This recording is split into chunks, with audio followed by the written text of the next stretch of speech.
আসসালামু আলাইকুম ভিউয়ার্স, কেমন আছেন সবাই? আশা করি সবাই ভালো আছেন। হালকা চোখটার সমস্যার কারণে আমি গেছিলাম চক্ষু হাসপাতালে।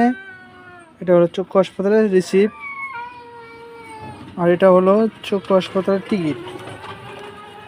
যেমন শেখ হাসিনা ছিল তখন এখানে নিয়েছে 10 টাকা, মনে হচ্ছে 10 টাকা কি 20 টাকা নেবে, তাও গেছি, গিয়ে দেখছি 100 টাকা একটা টিকিট আমাকে ধরিয়ে দিয়েছে।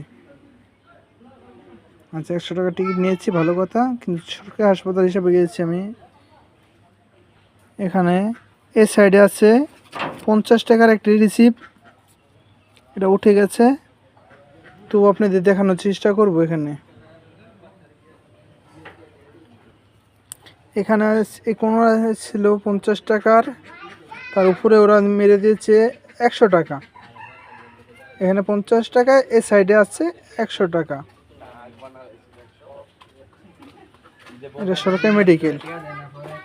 তারপরে চোখ দিয়ে হোক, আশা করতেছে ডাক্তার 9টা বাজে, সেখানে এসেছে 11:30 বাজে, 12টার দিকে, তো সমস্যা না। তারপর চক্ষু আমি দেখানো পরে ডাক্তার বললো অ্যালার্জির কারণে আমাকে এই যে ওষুধগুলো দেখছেন, এগুলো ওষুধ আমাকে সম্পূর্ণ লিখে দিয়েছে। তারপর বলছে আপনার চোখকে ওয়াশ করতে হবে।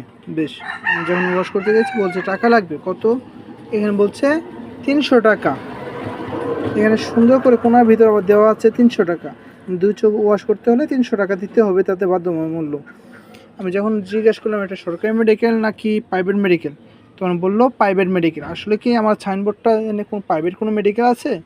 এখানে যাই লেখা আছে সম্পূর্ণ সরকারি হিসাবে।